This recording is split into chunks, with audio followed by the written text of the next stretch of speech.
Okay, this is now being recorded, and this is a topic. Today's presentation is going to be about the 19th century chief, Wyandot Chief, known as Myeerah, and he's mainly known by the name as Walk in the Water. And let's go to the next slide. I wanted to begin this presentation with this quote that was unbelievably disturbing. This was a quote from 1823 from a newspaper article stating on how that Walk in the Water, Chief Myeerah, his skull was dug up and it was taken and it was examined, and it was brought from Michigan and on its way to Philadelphia to be examined. And I'm going to get into that a little bit later on in this presentation as to why. But to me, this was a very stark thing to see about how wonderful this chief was and how horrific what happened to his remains. So that's really what this is also about. So let's see. So who was Chief Myeerah? He was a chief in the early 1800s. He was a Wyandot chief, and he lived in what's called Monongahela, Michigan, or Magagua, Michigan. And that Magaguen is now Wyandot, Michigan, and I believe parts of Trenton, Michigan. And which is just south downriver from Detroit, Michigan. And him and about 25 families moved from just right across the Detroit River in Ontario, Canada, to the United States, to Magaguen, and they lived there. And at the time when they moved here to Magaguen, the area was filled with old growth forests situated right off of the Detroit River. They built cabins, they had farms, they actually raised hogs, according to a few sources, along with crops. Also in 1805, Chief Myeerah was one of the signers of the Treaty of Fort Industry, and which was signed by several different tribes, including the Wyandot. And they ceded part of what is now northern Ohio to the United States.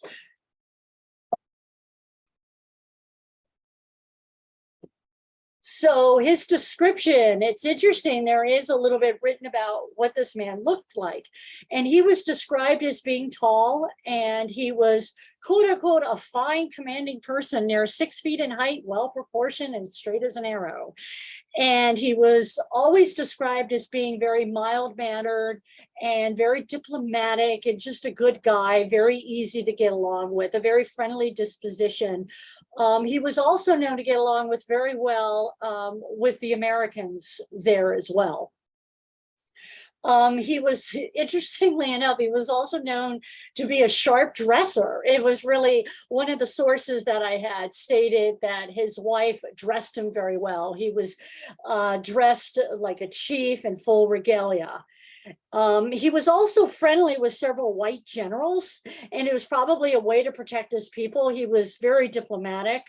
For instance, he was friends with the American General William Orlando Butler, and he apparently saw Butler in battle many times, but he never fought him. So I wanted to show you guys Magaguen as present-day Wyandot, Michigan. And this is a very interesting map. This was a map done by Joseph Fletcher in 1817. And on this map, and I'm going to show a close-up in a second, but on this map, it shows where his house was. So I don't know if you can be able to see this or not, but this is, if you look really closely, this is the house of the residents of Walk in the Water. So that gives us a clue to where it was located in what's now Wyandot. I have my suspicions. I think it is where Eureka ends at the river. And that's what I'm kind of investigating right now. Interestingly enough, he was also really good friends with the Shawnee chief Blue Jacket. And also interestingly enough, that Shawnee Blue Jacket was essentially a next door neighbor to him, which was really interesting. And he lived in Mongagan, Blue Jacket did. And they also fought together. So, and I always thought that Chief Myeerah's friendship with Blue Jacket was emblematic of the diplomatic relationships and friendships between the Wyandot people and the Algonquian people, as well as the European settlers.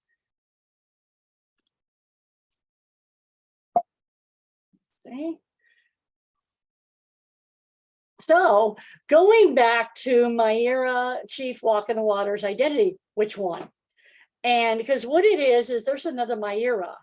And I wanted to share this Ohio plaque that I saw online, because this connects again to Blue Jacket, but they talk about this quote unquote Princess Myeerah, the daughter of Chief Tarhe.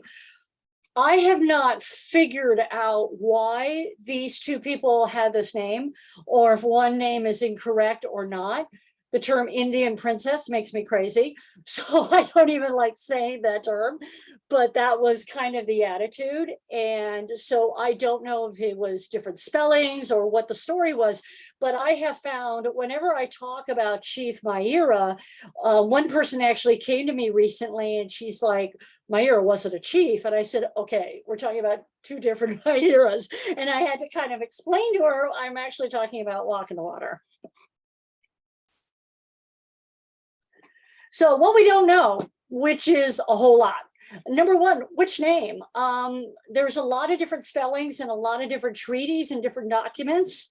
I'm not even going to try to pronounce all these, but this bullet point right here lists these different spellings. What's really stood out for me was the last spelling, Roshawa, and I'd like to get that translated someday, because that showed up in a Quaker record, and which was really interesting. And it lists his name completely different, unlike his other names, which appears to mean something like walk on the water. Roshawa appears without any translation. So I'm currently seeking a translation. Also, little things like, where was he born? Where did he die? I'm pretty sure he died in Magagua, Michigan. But where was this man born? Some sources speculate he was actually from Ohio. Other sources speculate he was from Ontario. I'd like to think he was from Ontario because that would make the most sense, because he came from there to here. And of course, there were no borders. And who was his family is a big one. I do a lot of genealogical and historical research, and I'm used to examining chiefs like Chief Tarhe or Chief Pontiac, and I know where they come from, who their ancestors were, their descendants. I mean, that's pretty much, it's fairly well known. And this gentleman, I mean, he was contemporary with Tarhe, but there's nothing out there about that. And also his spiritual outlook is something that really fascinates me, because Charles Bousser, historian, said that he was quote unquote a strict Catholic. I don't know if that's true or not, but it would be interesting to know what his spiritual outlook was. Cheetah is the most interesting part in all of this. The only source that I have about Chief Myeerah that comes from an indigenous source is this somebody by the name of Cheetah. And Cheetah wrote a letter to Chief Myeerah, and it was a letter complaining about how these treaties and how they wound up with essentially nothing. Just one second. So click on this. And what was interesting in the letter he wrote is Cheetah stated to Chief Myeerah, I have called you friend, but speak the truth. We are brethren because we are one flesh and blood. And I said, oh my goodness. Okay. So maybe if I research Cheetah, it will take me to who his family was and who his descendants were. And so far, I have found literally nothing on Cheetah except for this one letter. Other people have speculated to me that if they were in fact Christian, it might have been a spiritual component saying we're one flesh and blood. So I'm not sure about that, but that's been presented to me. So the War of 1812, Chief Myeerah did everything possible to protect his people, and he's not to become entangled during the War of 1812. And he tried to remain neutral and friendly with both the Americans and the British. Unfortunately, it didn't work. He was forced to side with the British and fight the Americans. In fact, he actually gave this impassioned speech during the War of 1812 to the British, letting them know that his people didn't want to go to war with the Americans. And so understandably, excuse me, he also did not want his people to lose their lands.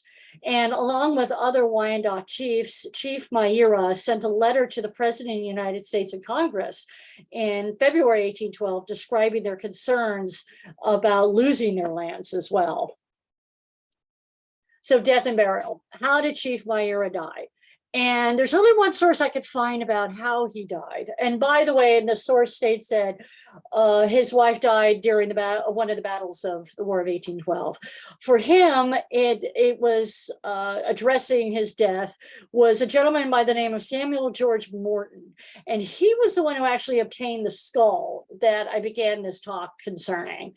So he wrote about Myeerah's demise in his book Crania Americana, and the author states that Chief Myeerah was murdered by his son-in-law. So the question is, where do you get the story from? And a part of me, kind of the really cynical part of me, says, okay, he bought this chief's skull, and he probably bought the story along with it. It could have been a situation like, oh, you know, wow, it makes it even more quote unquote exotic. It's really revolting. So yeah, since he purchased the skull, you know, and I'm assuming that's how the story got passed down to him. Let's see. Again, Myeerah's skull. So the article I mentioned at the beginning of this presentation really exemplified the attitude at the time among scientists concerning these so-called racial differences found in examining skulls. And chronology was this pseudoscience asserting that by examining skulls of indigenous peoples, they can figure out how intelligent they were. I mean, the whole thing was just really ridiculous. And fortunately, in 1990, with the advent of NAGPRA, the Native American Graves Protection Repatriation Act, the skulls are no longer collected. This stuff is gone, hopefully forever.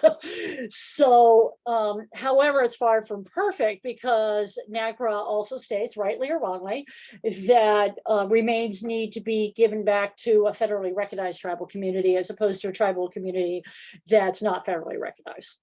So throughout my research, when I discovered that his remains were missing, it looked like what had happened was sometime in the early 1820s, a German doctor by the name of Dr. Sturm, and quote unquote a traveler, this is what I read, they had dug up Myeerah's remains.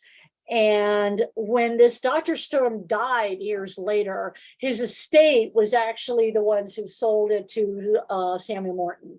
And then all of that, let's see, all of that ended up eventually winding up with the University of Pennsylvania, I believe. So, which kind of took me to his mystery of his gravesite. I don't know where it was. I don't know where it is. There's a lot of sources that say it was in Mongongan. There's stories on how, okay, going back to Joseph Fletcher's map. Joseph Fletcher's map, where his cabin at least was located, looks like where Eureka ends at the water. And that whole area now is parking lots and condos. So I don't know if there was a gravesite near there or what had happened. And his skull was stolen. Where's the rest of his body? So looking at different sources, I ended up coming across an older gentleman by the name of Carlo G. Hinshaw. He is a direct descendant of Chief Blue Jacket. And according to his website, he was stating where he thought the gravesite was. So I contacted him and he gave me sources. Oh, well, check out these books. I checked out those books, and it was a runaround. Nobody had a clear source of what happened to, where he was actually buried. So right now I'm kind of currently trying to find the rest of Chief Myeerah's body. I did find out, great news, that the University of Pennsylvania, I contacted them, and they actually in 2018 did repatriate the skull. So yay, all that. So that was really a huge relief to find that out. But I was also kind of concerned about his gravesite and upset at the fact that it might be under concrete. So that's what kind of led me into this whole exploration.